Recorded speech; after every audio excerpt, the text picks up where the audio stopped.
Hello friends, I will now discuss question number 6 from the NCERT exercise of the topic atoms and molecules. काफी important problem है. Calculate the molar mass of the following substances. तो हमें 5 different substance दिए हुए हैं और उनका molar mass हमें निकालना है.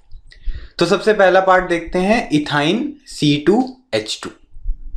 तो सबसे पहले मोलर मास की डेफिनेशन डिस्कस करते हैं. It is the mass of 1 mole of a substance. Molar mass क्या होता है? 1 मोल सब्सटेंस का मास.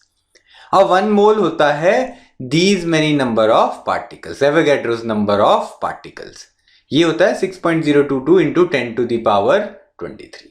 तो इतने पार्टिकल्स के मास को मोलर मास बोलते हैं.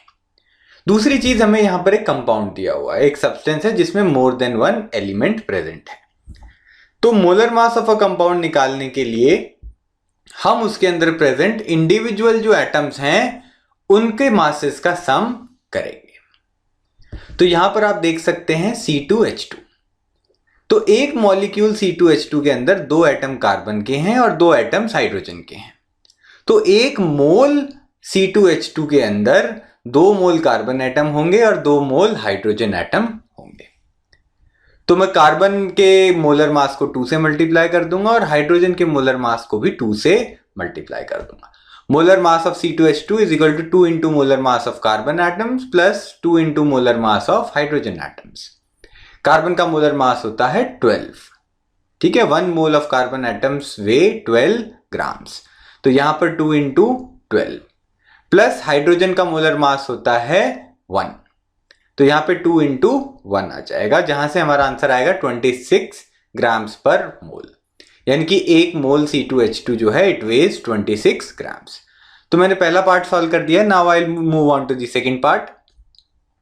सल्फर मॉलिक्यूल की यहां बात हो रही है. एक सल्फर के मॉलिक्यूल में देयर आर 8 सल्फर एटम्स. तो 1 मोल सल्फर के अंदर 8 मोल सल्फर एटम्स प्रेजेंट होंगे. तो मोलर मास ऑफ ऐसे 8 मॉलिक्यूल जो है वो हो जाएगा 8 into molar mass of sulphur atoms. Sulphur atoms का मोलर मास होता है 32 ग्राम्स पर मोल. तो यहां 8 इंटू 32 मेरा आंसर आ जाएगा 256 grams per mole. This is the answer of the B part. अब सी पार्ट पे मूव करते हैं. फास्फोरस मॉलिक्यूल हमें डिस्कस करना है. एक फास्फोरस मॉलिक्यूल में 4 फास्फोरस के एटम्स होते हैं. तो आपका 1 मोल फास्फोरस मॉलिक्यूल्स जब हम कंसिडर करेंगे तो we will consider 4 moles of phosphorus atoms. तो मोलर मास ऑफ P4 हो जाएगा 4 into molar mass of phosphorus atoms. Phosphorus atoms का मोलर मास होता है 31 ग्राम्स. तो यहां से हमारा आंसर आ जाएगा 4 into 31 which is equal to 124 grams per mole. Now I will move on to the fourth part, hydrochloric acid. Fourth part में हाइड्रोक्लोरिक एसिड दिया हुआ है HCl. तो HCl आपका कंपाउंड है जिसमें एक मॉलिक्यूल में एक हाइड्रोजन एटम है और एक क्लोरीन एटम है. तो इसका मोलर मास डिस्कस करेंगे तो 1 मोल ऑफ हाइड्रोजन एटम्स का मास होगा plus 1 mole of chlorine atoms का मास होगा. हाइड्रोजन का मोलर मास होता है 1 ग्राम पर मोल. तो यहां पर 1 इंटू 1 मैंने लिखा है. और क्लोरीन एटम का मोलर मास होता है 35.5 ग्राम्स पर मोल. तो आई विल पुट 1 इंटू 35.5 जहां से मेरा आंसर आ जाएगा 36.5 grams per mole. This is the molar mass of HCl.